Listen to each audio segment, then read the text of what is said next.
¿Qué tal, mis queridos amigos? ¿Cómo estáis? Espero que estéis muy bien desde allá donde me estéis viendo. Este es un tema bastante divertido, el de los mitos y esas historias, muchas veces leyendas urbanas o rurales, sobre automóviles y sobre la industria de la automoción y cosas del uso de los coches que me gustaría aclarar. Seguramente podríamos hacer una lista muchísimo más grande y bueno, el motivo también es que este vídeo sirva de gatillo para que vosotros en los comentarios pues añadáis ítems a la lista, añadáis historias que no van a salir en este vídeo. He intentado, bueno, pues un poquito mezclar algunas que tenía en la cabeza, otras que me han ido viniendo según me voy documentando y seguro que me dejo un montón de historias míticas sobre coches o sobre cosas que pasan en los coches que son completamente falsas pero que están dentro de la cultura popular. Así que sin más vamos a empezar porque la lista es bastante grande y es muy buena. Bueno, esta es una historia que ha caído un poco ya en el olvido pero no deja de ser divertida y me da pie a hablar de otras cosas. Y es que, bueno, pues Saab ya ha desaparecido. Como sabéis, hace poquito grabamos un vídeo hablando de esta marca, de esta mítica marca que tanto nos gusta. Y en España específicamente hay un malentendido muy típico. ¿Y quién no ha oído alguna vez decir, cuando alguien habla de Saab, oye, esos coches llevan motor Porsche, ¿verdad? ¿No lo habéis oído alguna vez decirlo? Es muy habitual, o era muy habitual en España, que la gente pensara que los Saabs eran coches mega exclusivos, mega deportivos y que además llevaban motor Porsche con sus tecnologías turbo, con sus nomenclaturas aero tan agresivas, etcétera, etcétera, etcétera. ¿De dónde viene esta confusión tan popular? Yo no sé si alguna vez lo habéis oído vosotros, pero realmente, sobre todo hace pues, unos 15-20 años, todavía esta confusión estaba mucho en la calle. Bueno, pues viene de que en España el distribuidor de Porsche y Saab era el mismo. La empresa distribuidora comercial de la marca llevaba ambas marcas porque no tenían, digamos, una sede propia en España, como luego acabaron teniendo más adelante. Y entonces, en los concesionarios de Porsche te encontrabas Saab y viceversa. Y era, bueno, muy divertido. Yo todavía me acuerdo, a principios de este siglo, de ser invitado en esa época. Yo intentaba introducirme en el mundillo, hablamos ya de hace 20 años, y fui a la presentación de un 9.3, que además me acuerdo que era un 9.3 aéreo, y bueno, pues dentro de ese concesionario efectivamente estaba todo lleno de Porsches, y es que era así, ¿no? Hay que decir ya de los SEAT, ¿no? De toda la vida, la tradición de SEAT de los motores System Porsche, que hace que algunas personas piensen que lleva algo mágico ese motor. Porsche, por cierto, que en su día, antes de que al final acabara comprando Volkswagen, la marca española, estuviera interesada en comprar también SEAT y que estuvo colaborando cuando Porsche se tenía que buscar las castañas para sobrevivir allá en los años 80, que no eran precisamente buenos tiempos para la marca, desarrollando tecnologías y piezas para otras marcas, entre otras para SEAT. Y ya os digo que hubo ahí un intento, una tentativa de que Porsche entrara dentro del capital de SEAT, pero al final fue Volkswagen el que se llevó el gato al agua. Bueno, y hablando de vehículos deportivos, de vehículos turbo, ¿qué decir del Super 5 Turbo o del Renault 5 Turbo, ¿no? Quizá yo creo que es el mito mayor, yo creo que me voy a hacer una camiseta con eso de se disparan los turbos en las curvas. Es quizá la leyenda urbana más ridícula y más absurda de las muchas que pululan por ahí que te voy a contar en este vídeo. La leyenda de que el Renault 5 Turbo o por extensión otros muchos coches es curioso porque al resto de coches turbo que eran igual de peligrosos en la época o con una peligrosidad parecida a la del Super 5 Turbo por la relación entre peso, prestaciones y precariedad a la hora de entregar la potencia y que la digiriera el eje delantero, bueno, pues estaba esa teoría de que ese coche al que le llamaban matapijos o máquina de crear viudas, tenía ese problema de que se disparaba el turbo en las curvas y no lo controlabas. Es imposible técnicamente, como bien sabréis, que un turbo se dispare automáticamente, incluso en reducciones, porque no estamos insuflando gases de escape dentro de la cámara de combustión.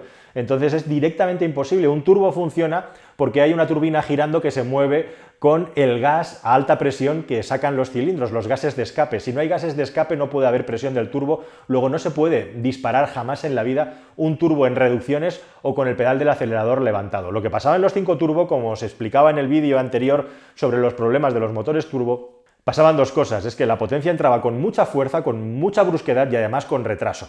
Y la gente, por falta de conocimiento, estamos hablando de una época en la que muchas personas jamás habían accedido a un vehículo de estas características, a un vehículo turbo con una entrega de potencia y de par tan brusca, pisaban a fondo en la curva y la entrega de potencia, como digo, venía con retraso y con mucha brusquedad. Y eso hacía que el coche, el eje delantero, no fuera capaz de asimilarlo. Yo he vivido en mi Super 5 Turbo GT Turbo que tuve, derrapadas o pérdidas de tracción hasta en tercera marcha. Imaginad lo que era eso en curvas y es verdad que el coche podía llegar a ser muy difícil de controlar a la salida de las curvas si no tenías una secuencia de cómo hacer las cosas. Por eso era un coche tan peligroso, por eso era un coche con el que tantas personas tuvieron accidentes y por eso cogió esa fama popular que no tiene absolutamente nada que ver con la tecnología y que es incierta, es falsa. Por cierto, ahora que te cuento esto, yo tuve un GT Turbo anteriormente, voy a grabar un vídeo próximamente hablando de este coche y de cosas relacionadas con los coches que he probado. Te pido por favor que te suscribas porque os voy a contar cosas muy interesantes que me han pasado a bordo de ese coche que además fue el primer coche que yo tuve. Vamos a hablar y vamos a repasar muchos coches de esa época, porque estaba también el Fiat Uno Turbo y otros coches incluso que no voy a mencionar, que os voy a descubrir, no tan conocidos y que eran igual o más peligrosos con un precio parecido al Super 5 GT Turbo. Te recomiendo que te suscribas si no lo has hecho ya y actives la campanita si estás suscrito, porque voy a contar cosas muy interesantes que he vivido en primera persona con esa máquina. Bueno, afortunadamente, y cruzo los dedos, lo que no he vivido en primera persona de momento es tener la desgracia de tener un grave accidente de tráfico, pero es que hay una leyenda urbana, hay un mito que es igualmente ridículo y que no puedo dejar de contar, que es el asunto. Son dos asuntos realmente los relacionados con los accidentes de coches. El primero, ese mito, y que incluso sigue saliendo hoy en día en los telediarios, y es vergonzoso, de que el velocímetro se queda parado en el momento en el que tuviste el accidente y te dice la velocidad a la que iba una persona. Eso es rotundamente falso. Mire usted, el velocímetro no se queda parado a donde tuviste el golpe.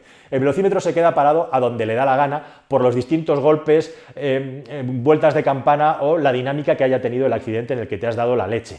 El velocímetro se va a mover y se puede quedar igualmente en el cero que se puede quedar a fondo del velocímetro. Como esa tontería de decir, huyeron en coches de gran cilindrada. ¿Qué es gran cilindrada? ¿Quién marca cuál es la cilindrada alta o la cilindrada baja? En el futuro dirán huyeron en coches con una alta capacidad de kilovatios hora.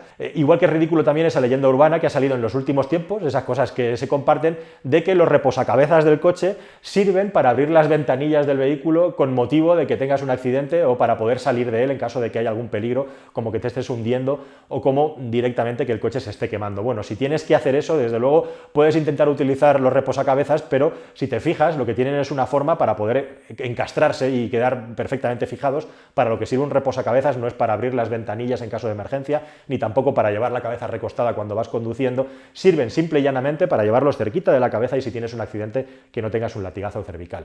Es un bulo, es falso que el reposacabezas sirva para abrir las ventanillas del coche, para romperlas, mejor dicho, en caso de tener un accidente. Bueno, y volviendo a coches y a mitos de coches que son súper interesantes, hay un mito también que yo no me quiero dejar de resistir a contar, que es sobre el Mazda RX-8, otro coche que yo no he tratado en mi canal, un coche archiconocido, un coche archifamoso, del que muchísima gente habla y ha hablado con razón, porque es un coche súper interesante, que tiene un montón de cosas buenas y un montón de cosas malas, todas juntas y mezcladas ahí, pero a mí lo que me llama mucho la atención es esa leyenda de que el Mazda RX-8, que está en todos los foros de internet y demás, tenía un grave problema con el consumo de aceite.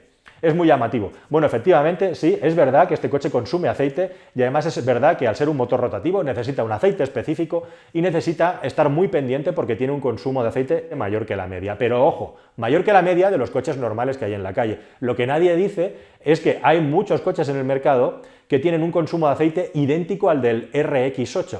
E incluso superior, y que es muy habitual en vehículos muy deportivos con motores muy extremos que tienen características técnicas pues bastante agresivas, cercanas a la competición, como puede ser un BMW M3 E46, como puede ser un Porsche 911, o como pueden ser tantos otros coches de giro rápido que necesitan beber tanto aceite como el RX-8 o incluso más. Se decía que el RX-8 en los inicios era un auténtico sacacuartos, sacadineros, por el asunto del consumo de aceite disparatado, pero no, el problema del RX-8, aparte de otros problemas en el apartado económico, no estaba tanto en el consumo de aceite como en el consumo de gasolina, que para mi punto de vista sí que es altísimo en relación a las prestaciones que ofrece ese coche, que a poco que te pasas de los 120 km por hora, los 12 litros ya no te los va a quitar nadie de consumo medio, o sea, consume como un V8 en un motorcillo que realmente tiene 1300 centímetros cúbicos. Bueno, y hablando del consumo de aceite, ¿qué decir de esas personas que siguen creyendo que hay que cambiarle el aceite a los coches cada 5000 kilómetros, como si estuviéramos hablando de un vehículo a carburadores del año 1977?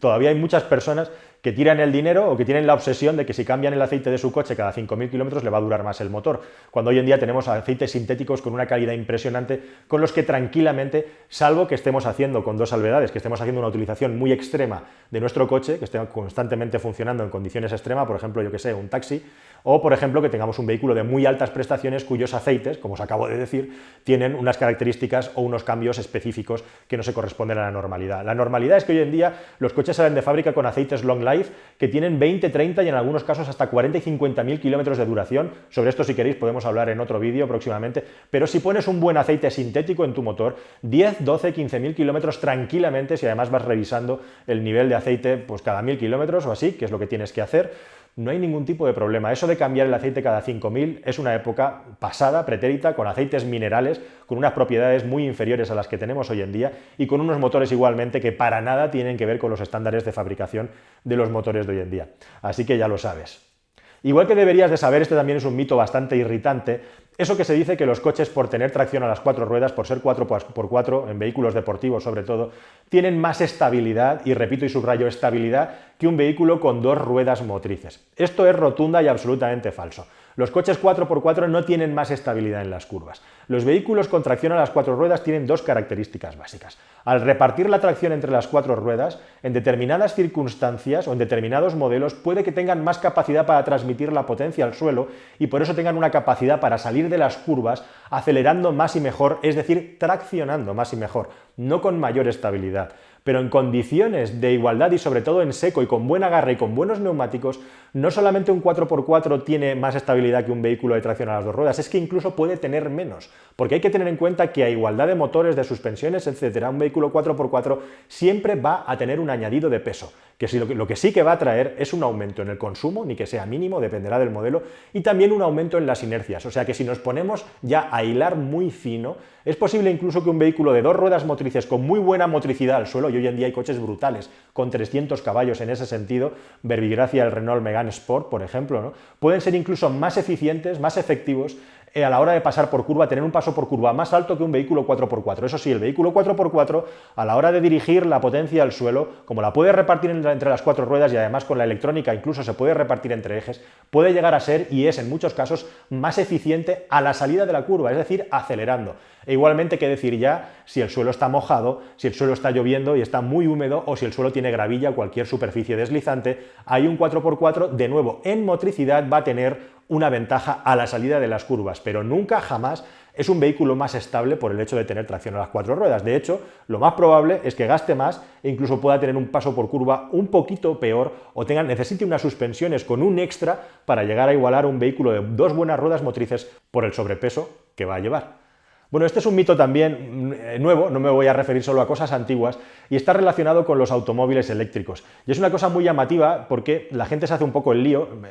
Llevamos 2 años hablando y divulgando de coches eléctricos, hemos avanzado mucho, pero todavía hay muchas personas que piensan que un coche eléctrico se recarga como se recarga un depósito de gasolina. Y esto no es en absoluto así. Cuando hablamos de coches eléctricos hay que cambiar completamente la mentalidad. Y todavía hay gente que piensa que un vehículo eléctrico con una batería muy grande es un problema porque para cargarla entera vas a tener que necesitar un montón de horas. Y esto no es así. O sea, imaginad, lo que quiero decir es que un coche eléctrico no tiene nada que ver a la hora de cargar con uno de gasolina. Con uno de gasolina, pum, llegamos, enchufamos la manguera y máximo 90 segundos vamos a haber cargado el depósito, salvo que la bomba de la manguera tenga algún tipo de problema, y ya está. Esa dinámica está bien clara, pero en un coche eléctrico tienes un coche de 20 kilovatios, tienes un coche de 60 kilovatios hora de batería, da igual el tiempo que estés recargando. Al final, lo que marca la recarga es la velocidad que el coche sea capaz de asumir o la velocidad del cargador. No es necesario estar cargando la batería hasta arriba, salvo lógicamente que necesites los kilómetros que vas a hacer para recargar la batería. Con lo cual, el tamaño de la batería, digamos que a la hora de recargar es un poco indiferente, porque al final,